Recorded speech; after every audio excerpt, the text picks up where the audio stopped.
How do everybody? Foster Kinn here. So in this video, I'm going to relate two things that happened, two anecdotes that happened in Saskatchewan, Canada. And as an aside, I think we can all agree that Saskatchewan is one of those places in the world that's just impossible to spell the first time you go at it, right? Anyway, I hope you enjoy it.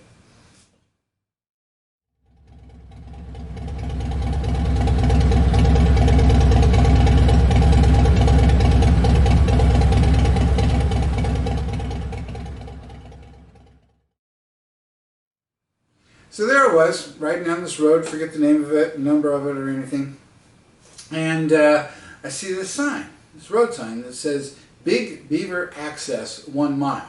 And I'm thinking, you know, if there's a town, a place called Big Beaver, I'm going to go check it out so I can see, you know, something, right? So I go down 1 mile, make a left, another left, and down this road, it's not far. And I come to this hamlet, you know, and there's a general store there, a small one.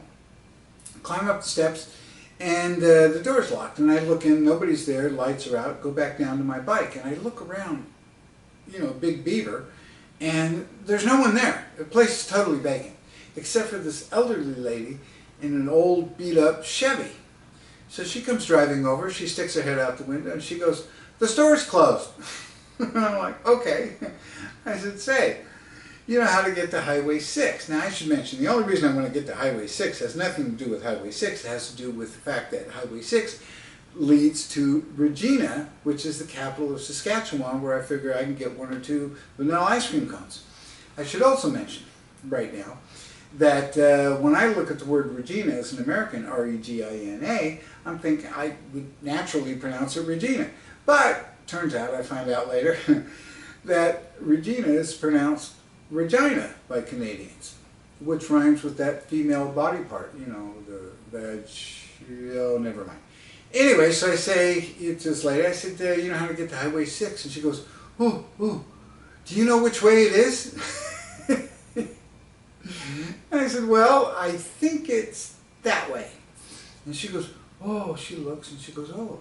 And I said, I came from that way. So now she's really excited. She goes, ooh. She goes, go out and keep going the way you were going, but stay on the asphalt and you'll find Highway 6. Just stay on the asphalt. Don't get on roads that are dirt or you'll get lost. Just stay on the asphalt. So I said, okay, sure. Getting ready to take off. She sticks her head out the window again. She says, stay on the asphalt. Okay. So I go out to the road, continue the way I was going, stay on the asphalt, and end up in a town called Bengoff. Now, at a place called Co-op. And a Co-op is a Canadian place where you can get gas and various little odds and ends. But I can't get the gas pump unhitched. I don't know what it is. It won't come off. So this young and very pretty Canadian girl comes out. Nice, pretty smile, beautiful, friendly, innocent. And she undoes it for me, so now the pump is mine to manage. I start to fill up the tank. So I look at her and I said, say, do you know how to get to Highway 6? Now, at this time, I don't know that Canadians pronounce Regina as Regina, which rhymes with, you know.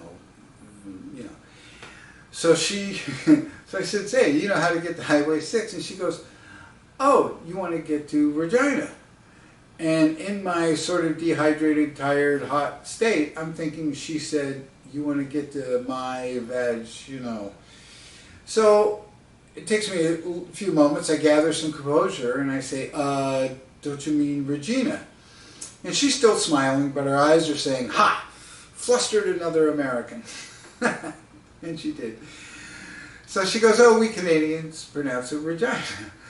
So, very good. That's the story. And she did fluster me.